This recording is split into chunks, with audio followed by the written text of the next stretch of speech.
You unlock this door with the key of imagination.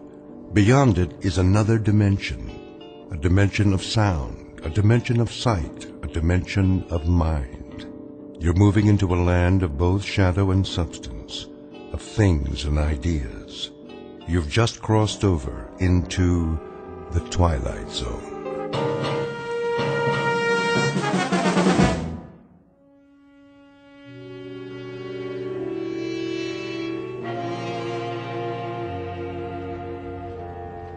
Franklin, come in, please. Roger, dispatch. This is Franklin. There you are, Bobby boy. Hey, Smitty. What's your present location?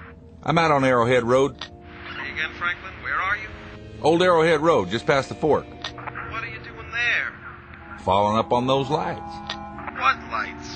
Last night, the captain told me about it. Thought you were off duty. I am.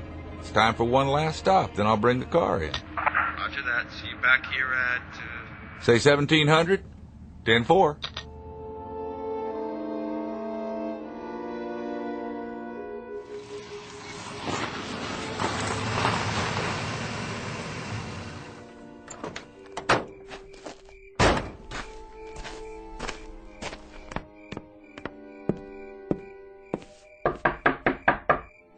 Yes? Miss Scott? That's right. I'm Trooper Franklin, Miss Scott. May I come in? Okay. Nice place you have here. How gracious of you to say so. I see you got a fire going. Smoke from the chimney. I don't have much choice. You know how cold it gets up here? Matter of fact, I do. I don't know whatever possessed me to take a cabin in the mountains. Excuse me while I put another log on the fire. Yes? Were you in town this morning? Guilty as charged. It's an unhappy pilgrimage I'm forced to make once a week. Unfortunately, no one will deliver my supplies, so I have to go down and get them. Set for a few more days. Was there something else, Trooper Franklin? Mr. Barth, the general store said something about... Did I forget to pay him? No, nothing like that. Well, what did he say? Apparently, you told him you saw some lights in the sky. Oh, that. I may have mentioned it. So? Well, I thought I'd stop by, ask you a few questions. That's very intrepid of you, Trooper. Just following up. Actually, I did see something in the sky last night, and I did mention it to that pickle barrel wheeler dealer. But I mentioned it to him because the general run of dialogue down in the village is dull enough to make me want to retire from the human race. Is it? I've had it up to here with stories about rainfall, wind velocity, snow level, and, of course, some very gripping bingo games. So I thought I'd inject something new into the dialogue, which happened to be a very small aside about seeing lights that flashed on and off for about 15 minutes last night. That's all. I can assure you, officer, there is no cause for a general alarm, let alone martial law. At least not so far. What kind of lights were they? Mr. Franklin, if you're looking for a red-hot gun-em-down battle against the forces of evil, you'd better saddle up and head north. Find yourself an abominable snowman or something. There's nothing here for you. You're from New York, aren't you, Miss Scott? The way you say it, it sounds like a misdemeanor. Not at all. I was just interested. We heard tell about your taking a cabin here, living alone. You were some sort of fashion designer, weren't you? I was some sort of fashion designer. My yearly salary would have bought the main street of that rinky-dink whistle stop down there. I had what is euphemistically known as a nervous breakdown, so I came here to this cabin to be alone. But you can't be alone here. You have to share your private life with some country bumpkins and a bunch of state troopers right out of Gilbert and Sullivan. So, Trooper Franklin, to sum it all up, you won't find anything here. So why don't you just run along? I think you're quite right, Miss Scott. I don't think there's much out here for me, or for that matter, for anyone else. And what's that supposed to mean? That's supposed to mean that in your book, anyone who doesn't buy their clothes on Fifth Avenue is a bumpkin. And I guess everybody who doesn't broaden their A's is provincial. And culture is something that can only be inherited by insufferable snobs, of which you, Miss Scott, are a charter member. What was that? Stay away from the window. The light outside is so bright, I can't see anything. I said stay back. What? What was it? Get in the house and bolt the door. Just do it. My pleasure.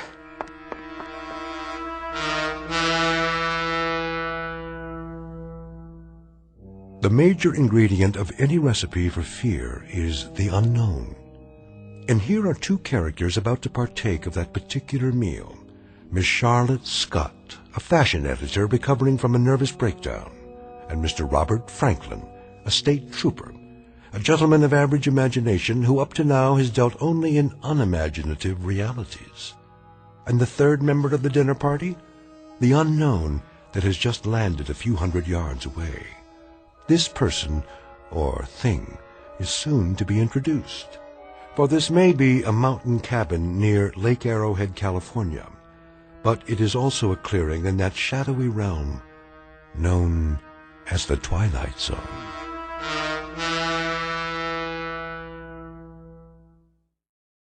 And now, The Twilight Zone, and our story, The Fear, starring Jane Seymour and James Keach, with Stacy Keach as your narrator.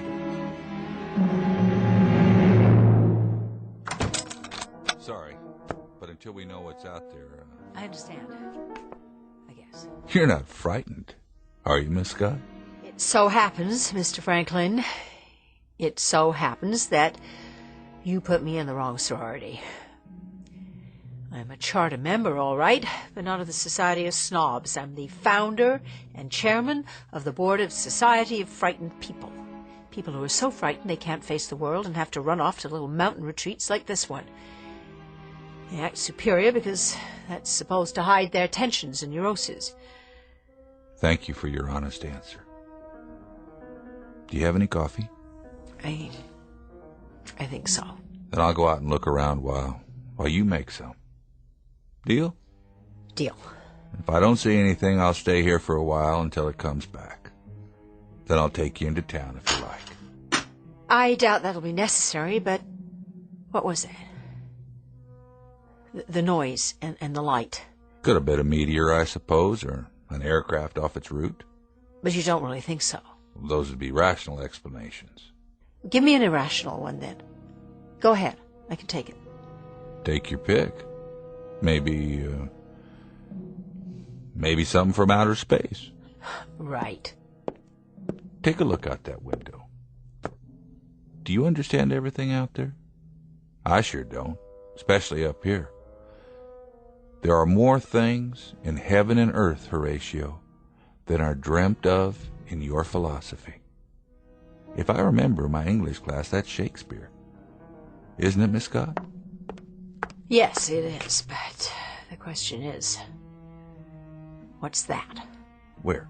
You can see it from the window, over there, just beyond the trees. It looks like a light of some kind, a white light. Yes. I see it. About 400 yards. Now you tell me, am I imagining things, or is that light blinking on and off?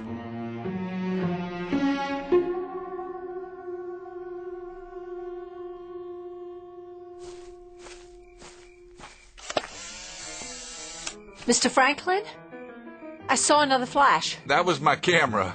Well, did you find anything? Not much. What do you see? The top of that big tree? It's been sheared off. Shine your flashlight up. The top of the branches are all cut through or burned. They're still smoking. They're what? Stay there on the porch. I want to take a couple more pictures.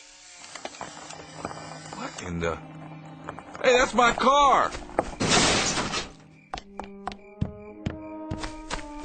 What happened? It just started moving and hit the trees. Did you ever hear of an emergency brake? Heard and used. The emergency brake was on, I swear. There are only two of us here, and neither of us was near that car.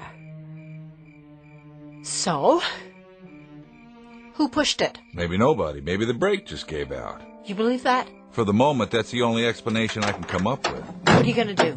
I'm going to try and push it down on all four wheels again. It's wedged in there between these two trees.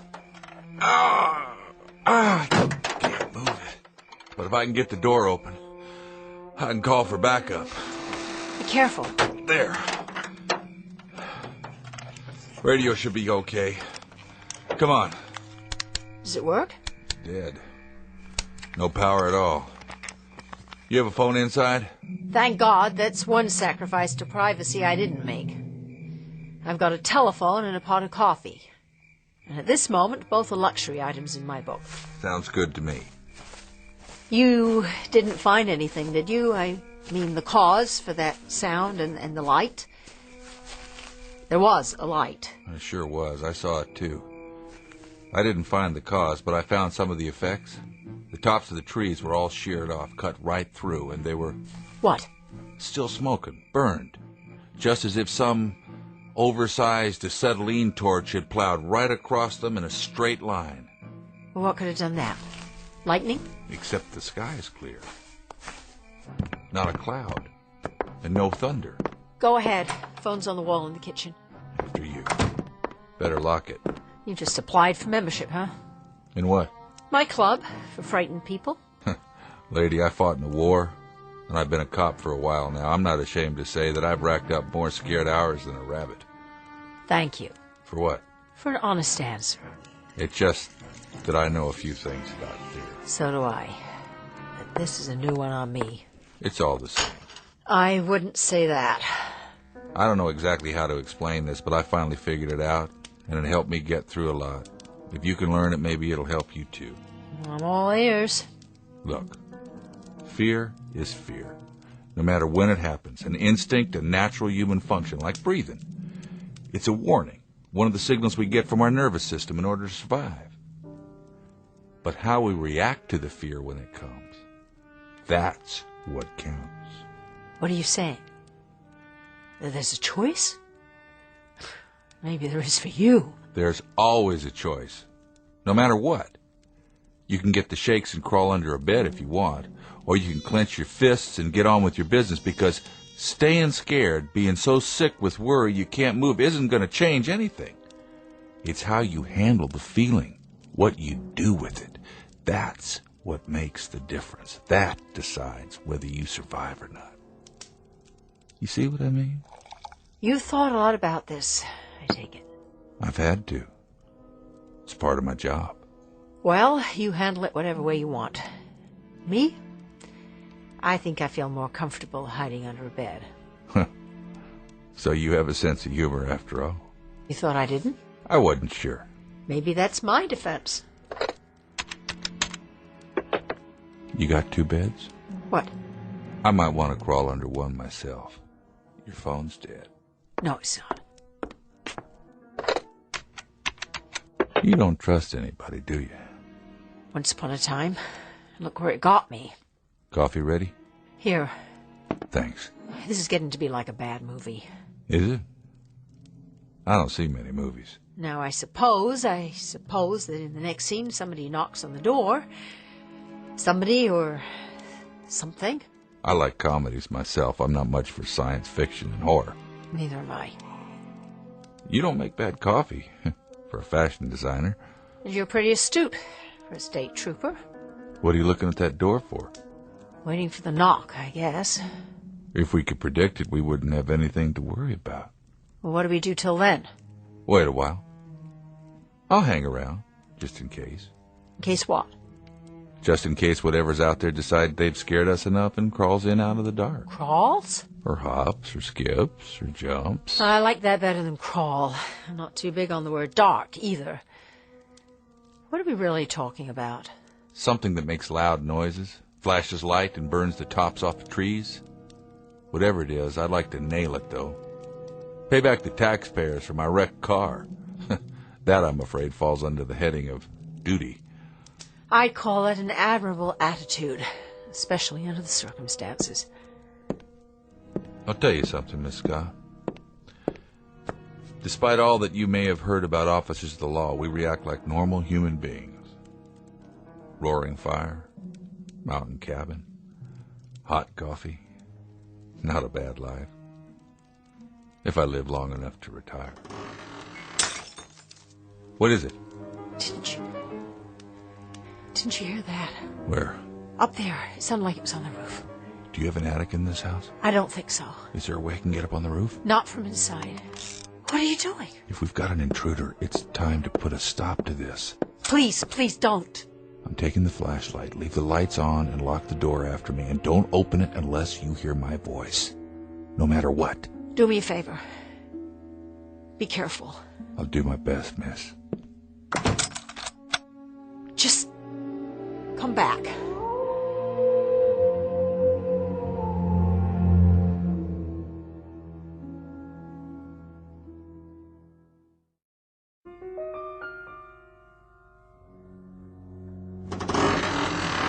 Oh my God!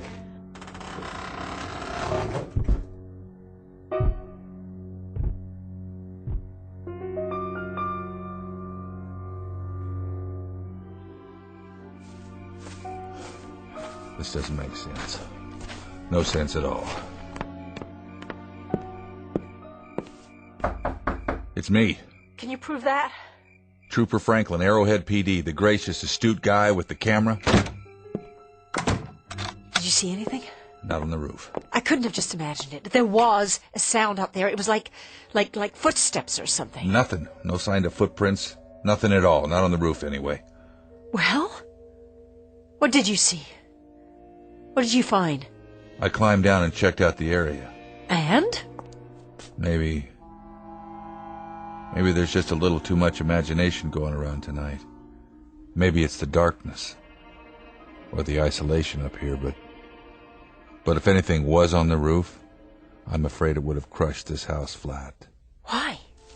Because this thing, or whatever it is, moved the car back to where it was. What? Sometime in the last few minutes. Lifted it up and set it down the same spot. Exactly. But that's impossible. It was stuck between two trees. I think I know how it happened. Well, will you just say it? Somebody carried it in his hand. That's not very funny. Take a look. These are the pictures I took out there. There's the hood of the car, and the sides. What does it look like to you? What does what look like? There's the driver's door, and the top. 3 different angles. You can see it in the flash. It stands out. Oh, I do see something, some kind of design. What? Take a good look. Swirls? Circles? I've seen a lot of them, just never this big. What is it? A fingerprint. Oh, you're joking. One big fingerprint about 2 feet wide. The car was lifted up and carried in somebody's hand. If you're trying to scare me, you've made your point. You can stop now. And if it is a fingerprint, then we shouldn't have any trouble finding our invader because he must stand better than 100 feet tall.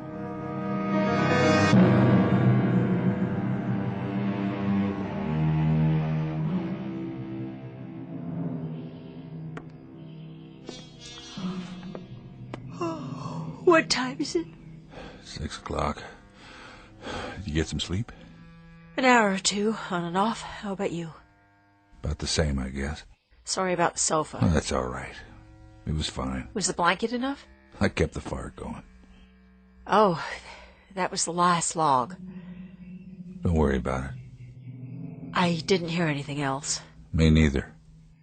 How about some breakfast? Whatever you got. We'd better be ready to greet the morning and anything else that happens to be out there. What about the police department? The state troopers, or whatever they're called, what, they come looking for you? If they can figure out where I am.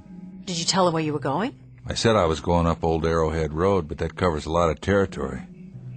I didn't say exactly where. Take my truck. Of course, I don't know what you're going to tell them once you get there. I got the pictures from last night. I guess it'll be safer in the daylight. At least we'll be able to see what's out there. I'd say we won't be able to miss it.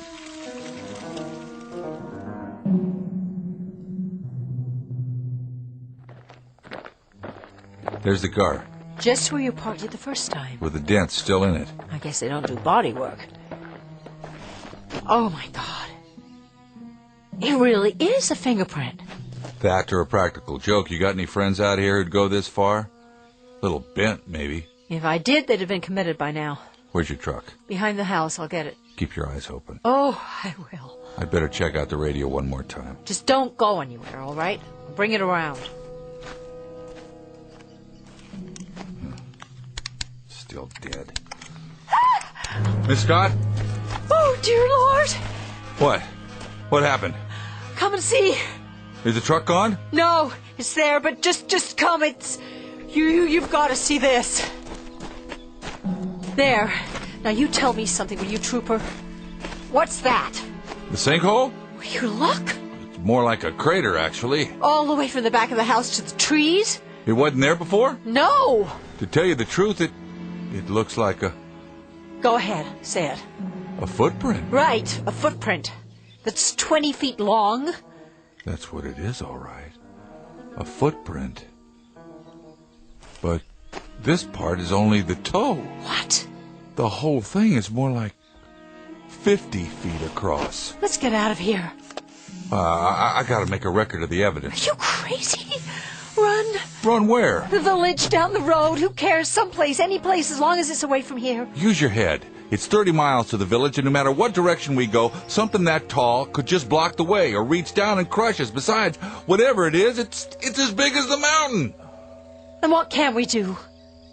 Try and fix the car radio so we can phone for help. And then pray that whoever's walking around out there has a name like Gulliver. Just an overgrown, nice guy who doesn't mean any harm. You do anything you want, but I'm not staying here. I'm getting right out now, and I'm not coming back, and I don't care if I ever see this place again. Miss Scott? Miss Scott! Stop, please! Where are you? Down here! Don't try to get up. Don't try. Did you break anything? Shh! What? Stay down. It'll see you. What will? That thing. There's no... It was there. I looked through the top of the trees. It was in the tree? It was behind the tree, standing above the branches. Where? Where? I don't see. It's gone now, but it was there. Its legs. It started walking this way, and its legs were standing right in front of me. Come on, we're going back. No way. There's nowhere else to go. I can't. Do you break anything? I don't think so. Then hold on to me. I'll help you. We have to hide. There's no place left to hide. Down there in the gully, under a tree, under the leaves, all right? Anywhere, just don't let it see us. We're not going to hide. We have to. We can't. You didn't see it. I thought you was from New York. What's that got to do with anything? New Yorkers are supposed to be tough, aren't they? Oh, so this is a macho thing. I'm talking about survival. So am I. Well, if you're a precious male eagle... Listen to me. You don't survive by running scared. Nobody does.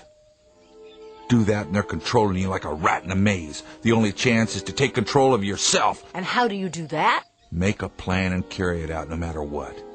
Do you hear what I'm saying? No matter what. Otherwise you're done for. You may as well dig a grave right here and climb in, because that's where you're gonna end up. Now get a grip, New York. Show me something. Show that thing. Or give up right now. You can't have it both ways. So make a choice. One or the other. Do you want to live or do you want to die? All right. I'll try. You were wrong about one thing, Trooper. What's that? I saw it. And it had a big, round head with one eye right in the middle. But what? It's not 100 feet tall. From where I was, I'd say at least 300 feet tall.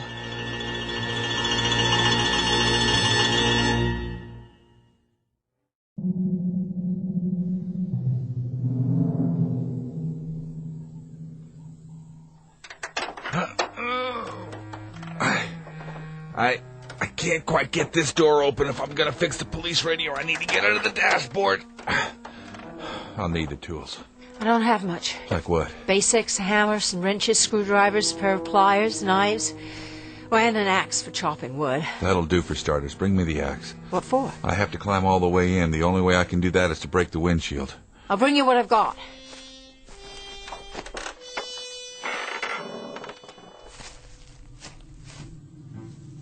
Miss Scott? Charlotte! I brought what you asked for. Come here. Tools look pretty rusty, but the axe is okay. Now. What happened to all the birds? What? The birds. I wake up to songbirds every morning. I hear them all day long out here. I don't even think about it anymore, but now I just noticed there are no more birds. What's that sound? I don't know. Oh, God, something's out there. And it's coming this way. Please, no. Get behind the car. What good will that do? Now. It'll see us. I hope it does. That's the Arrowhead police copter. Down here! Hello, we're here. Look down here. It's heading north. They didn't even fly over the cabin. What's wrong with them? They must have come looking for me after all. When I didn't check in. They'll make another pass. When? On the way back. After they get to the top. And what if they don't? Give me the axe. Now the hammer so I can clear out this glass. Let me help you. Use the axe. Clear the hood if you can. So I can climb in. Wait. You've cut yourself. Don't worry about it. Your arm's bleeding. I'll go get a towel or something. Forget it. Put a couple of logs out in the clearing. I don't have any then more use logs. branches, deadwood, anything. Pile some leaves around them and light it. Maybe the copter will see the smoke. You got any matches? In the house. I'll find the wood first.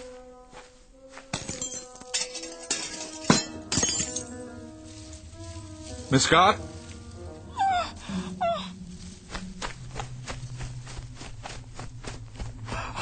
It's coming! I see it. Tell me what you see. I've never seen anything like it in my life. 2 legs, 1 head, 1 big eye. Why doesn't it see us? Maybe it does, or maybe... Something's wrong with it. Stand back. What are you doing? Take the truck. Get going. I'll try to keep this nightmare busy.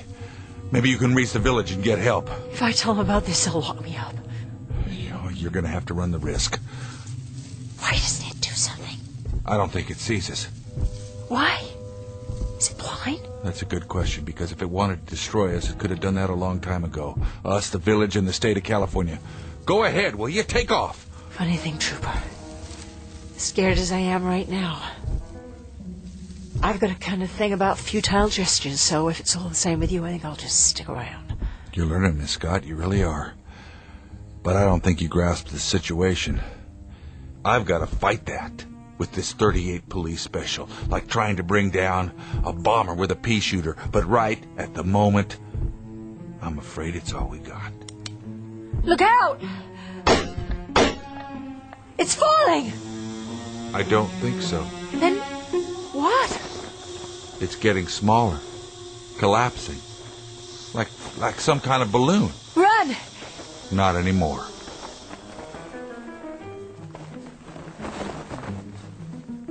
It's all it was. A balloon of some kind. As fantastic and unbelievable as that sounds, that's exactly what it was. The whole thing is made out of plastic. Mylar, I'd say. And a head with a face painted on it. That's all it is. A great big inflatable monster. Like in the Macy's Thanksgiving Day Parade, but who did this? Over there, on the ground. That's what did this. You mean that little toy? It's not a toy. Why, it looks like a model of a spaceship. Right. A flying saucer. A model? Take a look. Take a look, Charlotte, at what caused this whole nightmare. I don't understand. Get down on your knees. You can see it through the windows, the portholes. I don't believe it. There are little people inside. They're just tiny little figures in spacesuits. They look like toys. Not toys. They're real. 6 inches tall. And this is their spaceship. Let them go before they do any more damage. Go now. Do you hear me? Go back to where you came from.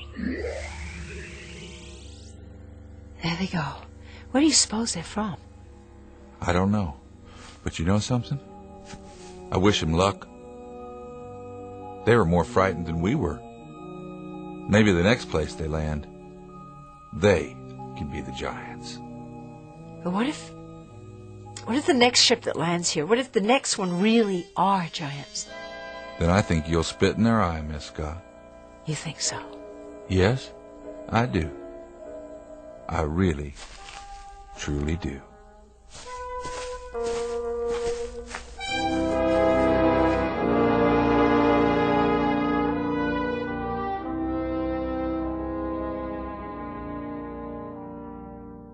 An experiment in fear, conducted by beings bent on exploring a planet called Earth. A simple laboratory exercise with 2 isolated humans as the subjects. The purpose? To determine whether this planet is suitable for a race of creatures only 6 inches tall. Too small to frighten anyone without the help of some rather basic special effects. Because fear, like size, is extremely relative. It depends on who's looking down and who must look up. It also depends on other variables, like the time of day, the mood, the atmosphere, and the sound of things that can't be seen in the dark. But it's been said before, and with great validity, that the very worst thing to fear is fear itself. So the next time you hear something go bump in the night, take a deep breath and count to 10 before you give in to panic. The truth is, what's out there may be even more frightened of you. A tale of irrational terror and tiny visitors from the Twilight Zone.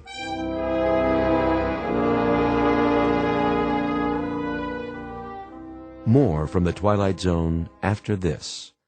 You are about to enter another dimension. A dimension not only of sight and sound, but of mind.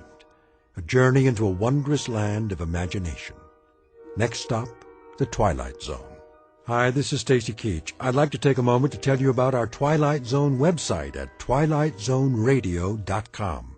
At twilightzoneradio.com, you'll find the latest information on these Twilight Zone radio dramas, including behind-the-scenes photographs, plus the newest product releases, trivia contests, ways to contact us, other Twilight Zone-related info and merchandise, plus links to other fascinating websites. So make your next stop twilightzoneradio.com. Visit twilightzoneradio.com to purchase these Twilight Zone radio dramas on cassette and CD, or call toll-free 1-866-989-ZONE. That's 1-866-989-9663.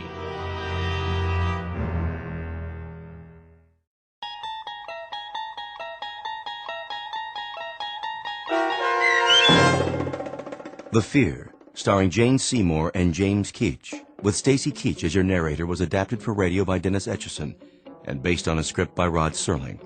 Heard in the cast was Bruce Grossman. To learn more about the Twilight Zone radio dramas and to obtain audio cassettes and CDs of these programs, visit our website at twilightzoneradio.com. The producers of The Twilight Zone wish to thank CBS Enterprises, Carol Serling, Dennis Etchison, Dick Brescia Associates, Claire Simon Casting, Don Longo, Terry Jennings, the American Forces Radio and Television Service, our sponsors, and our radio affiliates for helping make this series possible. This copyrighted radio series is produced and directed by Carl Amari and Roger Wolski for Falcon Picture Group. Doug James speaking.